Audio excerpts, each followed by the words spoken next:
Wow, what a zany week in the markets, but was expected with what we had overhead in the sky. Hi, everybody. Thomas Miller with the weekly Merriman Market Analyst and Fun Astrology Financial podcast here on Saturday. Thanks for joining us. This is where we read the free weekly column from MMAcycles.com written by Ray Merriman. This is for the week beginning October 9th, but is being recorded on Saturday, October 7th. First article to get us started from CNBC.com. Stocks rallied Friday, even after the release of stronger-than-expected U.S. jobs data and a pop in Treasury yields.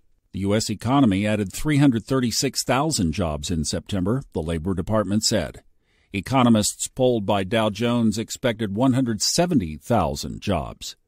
Stocks posted a stunning turnaround on Friday after initially falling on the stronger-than-expected jobs report. At the session low, the Dow had fallen as much as 272 points, then it surged more than 400 points at the height of the rally. And then this quote from Stranger in a Strange Land, written by Robert Heinlein back in 1961. Government, 3/4 parasitic, and the other fourth stupid fumbling. 1961. Then from Paul Donovan on Wednesday's UBS Morning Comment, members of the U.S. Congress are now incapable of doing anything, Donovan says.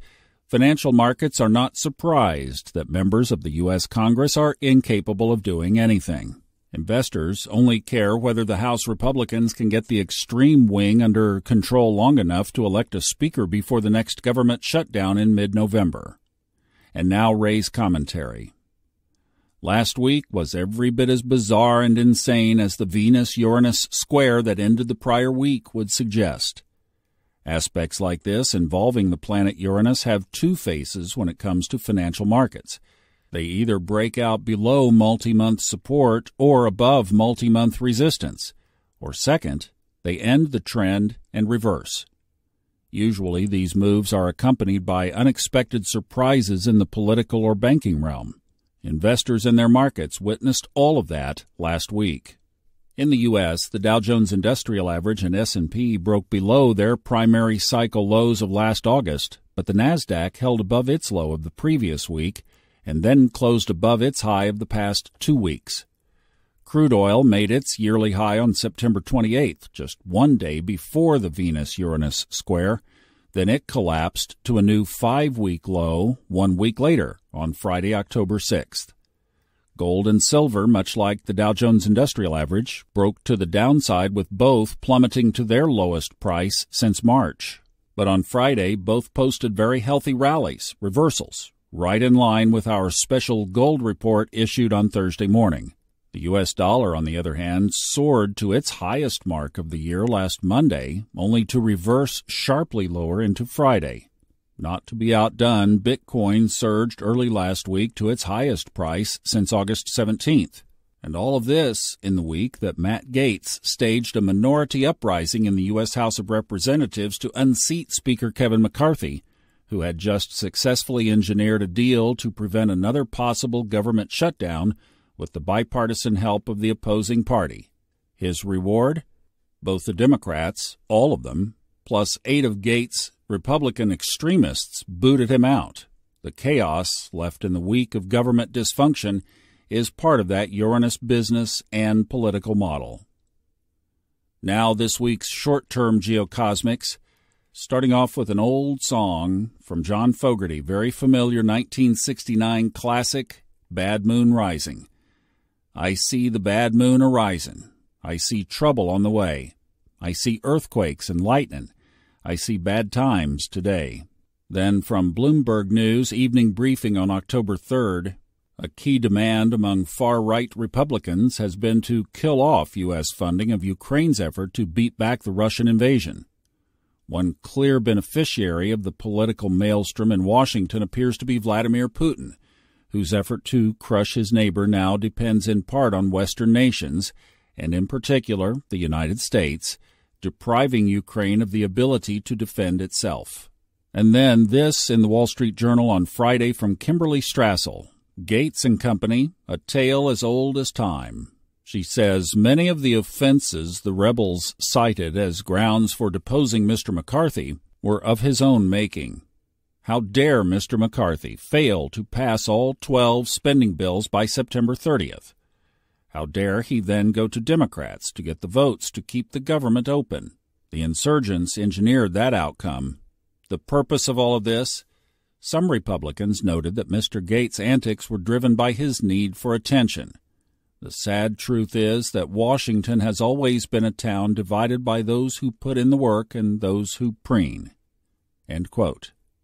Ray says, "Yep, the king of preen, taking advantage of a foolish Republican House policy that allows someone like Gates with such an overabundant need of recognition hunger to, one, provide support to Putin's prediction that the U.S. and Europe would weary of war, parentheses, and thus allow him to get away with murder, rape, kidnapping, and a host of other plutonian war crimes, and second, to allow an extremist minority group with less than 5% support from his colleagues to disrupt the operations of government against the will of the vast majority within its own party.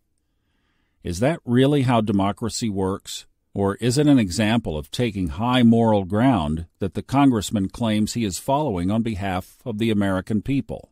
So the next potential government shutdown is scheduled for November 17th, right in time for the Sun-Mars conjunction in Scorpio, discussed in last week's column.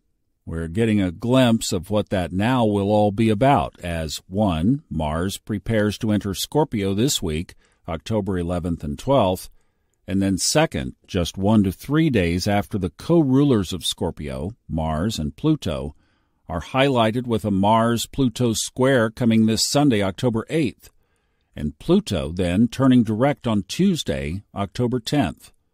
That's a lot of Scorpio energy, which means enemies will be digging in their feet and refusing to budge, even if it means a threat to their survival, probably figuratively speaking, but you never know with these signatures how brutal it can be.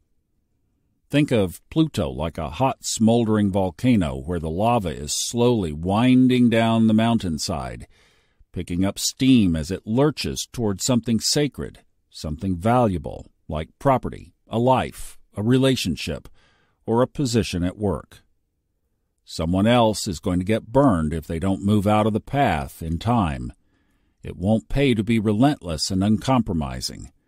On the other hand, you should be aware of who is coming after you or your job to extract a revenge for personal reasons, even if they are not true. Maybe more so if they are true. In Gates' case, according to Strassel of the Wall Street Journal, he was, quote, furious that Mr. McCarthy wouldn't break the House rules and somehow intervene to stop a, parentheses, ethics probe into allegations of sexual misconduct and misuse of funds, end quote. With Pluto now changing directions as Mars enters Scorpio, the threat of removal may suddenly reverse to taking Gates out. That Mars-Pluto-Scorpio combination is not the only cosmic drama unfolding. Venus will also move into opposition to Saturn on Tuesday, October 10th. Our rule here is simple. Any market declining into a hard aspect between Venus and Saturn is a candidate for a strong rally.